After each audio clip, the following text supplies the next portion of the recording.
Hello guys, welcome to ஆர்கேவின் சமையல். Guys, idli பொடி சுவையாக எப்படி செய்கிறதுன்னு பார்க்கலாம். ஒரு கடாய் அடுப்பில் வச்சுக்கோங்க. சிறிதளவு அதில் எண்ணெய் சேர்த்துக்குங்க.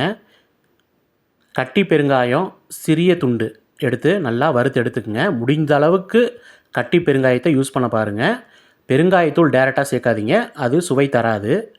இந்த மாதிரி பொரித்து ஒரு பிளேட்டுக்கு மாற்றிடலாம். அதே கடாயில் அரை கப் அளவுக்கு கடலைப்பருப்பு எடுத்துக்கோங்க. நல்லா அதை பொன்னிறமாக வர அளவுக்கு நம்ம நல்லா வறுத்து எடுக்கணும். பாருங்கள், நல்லா வறுபட்டுருச்சு. இந்த ஸ்டேஜ் வந்தோடனையுமே அதை எடுத்து நம்ம அதே பிளேட்டுக்கு மாற்றி வச்சிடலாம். திரும்பவும் அதே கடாயில் அரை கப் அளவுக்கு உளுந்து எடுத்துக்கோங்க.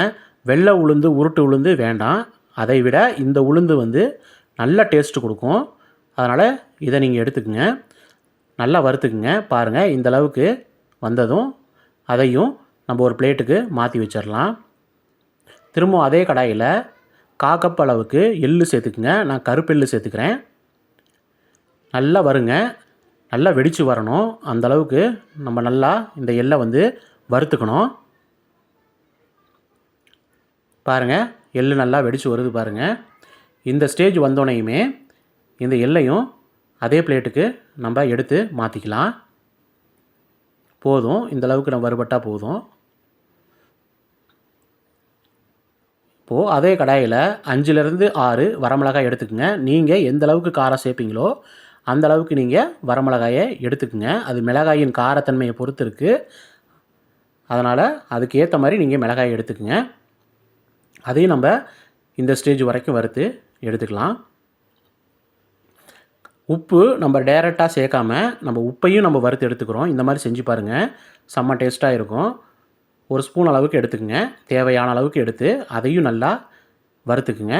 ரொம்ப வறுக்க வேண்டாம், ஓரளவுக்கு சூடு ஏறினா போதும். அதையும் நம்ம ஒரு பிளேட்டுக்கு மாற்றிடலாம். இது எல்லாத்தையும் நல்லா சூடு தணிகிற வரைக்கும் ஆற வச்சு நம்ம மிக்ஸி ஜாருக்கு மாற்றிடலாம். நல்லா பவுட்ரு மாதிரி நம்ம அரைச்சி எடுத்துக்கலாம். ரொம்ப நைஸாக நீங்கள் சாப்பிடுவீங்க அப்படின்னா அந்த ஸ்டேஜில் எடுத்துக்கங்க. நாங்கள் அதுக்கு முன்னாடி ஸ்டேஜ் வரைக்கும் அரைச்சி எடுத்துக்கிறோம். பாருங்கள், இந்த மாதிரி சூப்பராக இருக்கும் கைஸ். இட்லிக்கு, தோசைக்கு, சாப்பாட்டுக்கு கூட நீங்கள் பிணைஞ்சி சாப்பிட்லாம்.